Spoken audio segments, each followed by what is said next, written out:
আসসালামু আলাইকুম রহমতুল্লাহি ওবারাকাতুহ। হঠাৎ জাতীয় পার্টি কেন ডক্টর ইউনূসের বিরুদ্ধে এরকম শক্ত অবস্থান নিল? জাতীয় পার্টি এবং বিএনপি এই দুইটা দল ক্যান্টনমেন্ট থেকেই সৃষ্টি এবং এই দুইটা দলের প্রধান বিশেষ করে জিয়াউর রহমান এবং হোসাইন মোহাম্মদ এরশাদ এই দুইজন ব্যক্তি ক্ষমতায় থেকে এই দুইটা দলকে প্রতিষ্ঠা করেন এবং এই দুইজন ব্যক্তিকে আপনি সফল বলতে পারেন, কারণ এই দুইজন ব্যক্তি রাষ্ট্র পরিচালনা করে তাদের জনপ্রিয়তা অর্জন করেছে। 5 আগস্টের পর আওয়ামী লীগের মতো জাতীয় পার্টিকেও কোনো রকম রাজনৈতিক কোনো কর্মকাণ্ড বা তাদের রাজনৈতিক কোনো কর্মসূচি তাদেরকে পালন করতে দিচ্ছে না। যেমন আপনারা দেখেছেন যে 5 আগস্টের পর জাতীয় পার্টি যখন সমাবেশ ডেকেছে সেই সমাবেশকে আসলে বাধা দিয়েছে এবং সেই সমাবেশ করতে দেওয়া হয়নি। এমনকি রমজান মাসে জাতীয় পার্টি যখন ইফতার পার্টি করতে গিয়েছিল ঠিক সেটাও কিন্তু করতে দেওয়া হয়নি বা সেটাতেও বাধা দেওয়া হয়েছে। মানে মূল কথাটা হচ্ছে জাতীয় পার্টিকে কোনো রাজনৈতিক কর্মসূচি পালন করতে দিচ্ছে না।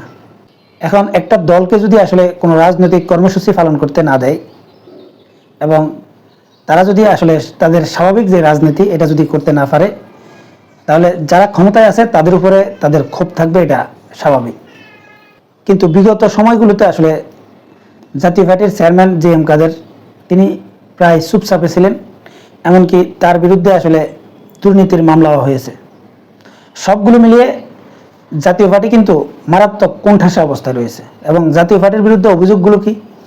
অভিযোগগুলো হচ্ছে তারা আওয়ামী লীগের সহযোগী এবং ভারতের দালাল। এখন জাতীয় পার্টিকে বা জি.এম. কাদেরকে ভারতের দালাল বলার যৌক্তিকতা রয়েছে। যেমন 2024 সালের নির্বাচনের আগে জি.এম. কাদের সাহেব ভারত থেকে এসে তিনি বলেছেন যে ভারতের সাথে তাদের কি কথাবার্তা হয়েছে বা ভারত কি বলেছে সেটা বলা যাবে না।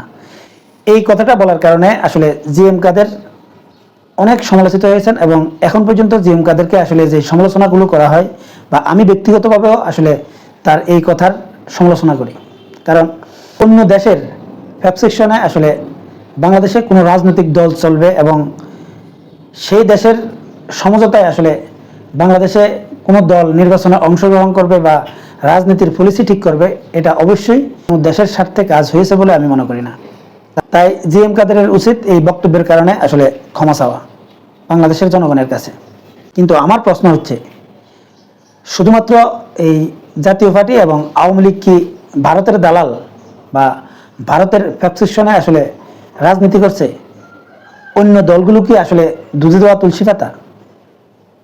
যেমন 2018 সালে যে নির্বাচন হয়েছে, আওয়ামী লীগ সরকারের অধীনে আসলে বিএনপি যে নির্বাচনে অংশগ্রহণ করেছে, এই অংশগ্রহণ করাটা আসলে কাদের ফ্যাবসেকশনে হয়েছে? এটাই শোনা যাচ্ছে যে বিএনপি ভারতের ফ্যাবসেকশনে আসলে 2018 সালে নির্বাচনে গিয়েছে। এমনকি 100 আসনের নিশ্চয়তা পেয়ে বা 100 আসনের সমঝোতা হওয়ার পর আসলে বিএনপি নির্বাচনে গিয়েছে। যেহেতু বিএনপিকে আসলে গোল খাওয়ানো হয়েছিল সেই নির্বাচনে, তাই বিএনপি পরবর্তীতে আসলে আর কোনো নির্বাচনে অংশগ্রহণ করেনি। বিএনপি যে ভারতের ফ্যাবসেকশনে চলেছে বা এমনকি ভারতকে সন্তুষ্ট করে যে তাদের রাজনীতি পরিচালনা করতে চেয়েছে, এর অনেকগুলো উদাহরণ আপনাদেরকে দেওয়া যাবে। যেমন এই যে জামাতের সাথে এই বিএনপির যে দূরত্ব তৈরি হয়েছিল এবং এই বিগত আওয়ামী লীগ সরকারের সময় আপনারা দেখেছেন যে বিএনপি সবসময় বলে এসেছে যে জামাতের সাথে আমাদের যেই জোট সেটা হচ্ছে আসলে রাজনৈতিক জোট, এটা আদর্শিক জোট নয়। আবার একটা সময় বলা হয়েছে যে জামাতের সাথে আর বিএনপির জোট নেই। এই কথাগুলো আসলে কেন বলা হয়েছিল? এগুলো শুধুমাত্র ভারতকে খুশি করার জন্য বলা হয়েছিল, কারণ বিএনপি মনে করেছিল যে ভারতকে সন্তুষ্ট না করে আসলে এই বাংলাদেশের রাজনীতিতে আওয়ামী লীগকে পরাজয় বরণ করানো সম্ভব নয়। তাই ভারতকে খুশি করেই আসলে বিএনপি বিগত সময়গুলোতেও রাজনীতি করেছে। এমনকি এই বর্তমান যে সরকার ডক্টর ইউনূস সরকার, এই ইউনূস সরকারকে যদি আপনি একটু বিচার বিশ্লেষণ করেন তাহলে দেখা যাচ্ছে যে ইউনূস সরকারের উপরে ভারতের অনেক ক্ষোভ রয়েছে। কিন্তু গভীরভাবে যদি আপনারা একটু লক্ষ্য করেন তাহলে বুঝতে পারবেন যে এই সরকারও কিন্তু ভারতকে সব জায়গায় ডিনাই করে সেরকম নয়। মানে ভারতের সাথে সম্পর্ক রেখেই কিন্তু তারাও তাদের রাষ্ট্র পরিচালনা করছে। যেমন আপনারা জানেন যে বিডিআর বিদ্রোহে বাংলাদেশের 57 জন অফিসার নিহত হয়েছে। এখন এই 57 জন অফিসার আসলে কেন নিহত হয়েছে বা এই 57 জন অফিসার নিহত হওয়ার পিছনে কারা জড়িত, এটা বাংলাদেশের প্রত্যেকটা মানুষের কাছে স্পষ্ট যে এই জিনিসটা কারা করেছে। 5 আগস্টের পর এই যে বর্তমান ইউনূস সরকার বা এই সরকার গঠন হওয়ার পর আপনারা দেখেছেন যে এই বিডিআর বিদ্রোহের যে ঘটনাটা ঘটেছে, এই ঘটনার তদন্ত করতেও আসলে বাধা দেওয়া হয়েছে। এমনকি তদন্ত কমিটি গঠন করাকে কেন্দ্র করে আসলে নানা রকম বিতর্কিত ভূমিকাও আমরা দেখেছি। যে প্রথমে দেখা গেল যে এই তদন্ত কমিটি হচ্ছে না, পরবর্তীতে মিডিয়ার চাপে এবং সোশ্যাল মিডিয়ার সমালোচনার কারণে শেষ পর্যন্ত তদন্ত কমিটি হয়েছে, কিন্তু সেটা হয়েছে নামমাত্র। এছাড়াও বিগত আওয়ামী লীগ সরকারের সময় বলা হচ্ছিল যে অসংখ্য ভারতীয় বাংলাদেশে চাকরি করে এবং বাংলাদেশের প্রশাসন থেকে শুরু করে সব জায়গায় ভারতের আধিপত্য। এমনকি 2024 সালের নির্বাচনের আগে আপনারা দেখেছেন যে আমি ভারতের প্রার্থী, এরকম কল রেকর্ডও ভাইরাল হয়েছে।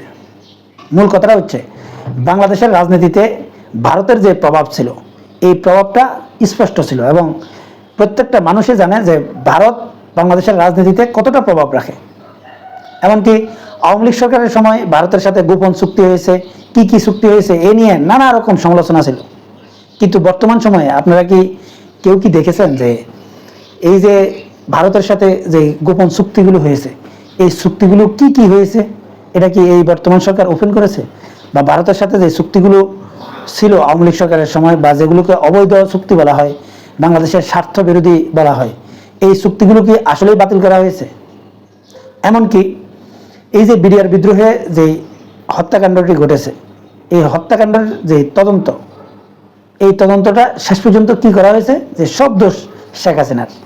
মানে এখান থেকে কিন্তু ভারতকে একদম কৌশলে আসলে ভারতের নামটা পর্যন্ত বাদ দিয়ে দেওয়া হয়েছে, মানে ভারতের নামটাও উল্লেখ করা হয়নি।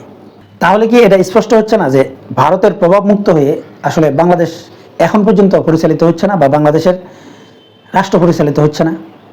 মূল কথাটা হচ্ছে বাংলাদেশে যেই সব রাজনৈতিক দলগুলো রয়েছে, প্রত্যেকটা দলে কিন্তু ভারতকে খুশি করেই তাদের রাজনীতি পরিচালনা করে।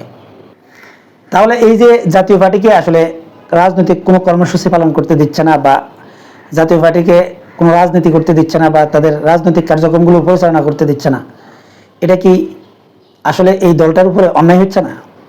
আর একটা রাজনৈতিক দলকে যদি আপনি ধাক্কাতে থাকেন এবং ধাক্কাতে ধাক্কাতে যদি তার ফিট যদি দেওয়ালে ঠেকে যায়, তখন সে উল্টা রিয়াকশন করবে, এটাই মূল বাস্তবতা।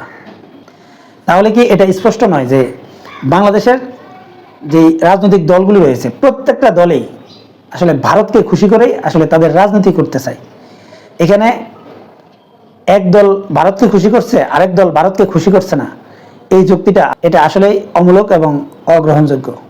সম্মানিত দর্শক, আপনারা কি মনে করেন কমেন্টসে জানাবেন। এখনকার মতো এই পর্যন্তই। আল্লাহ হাফেজ।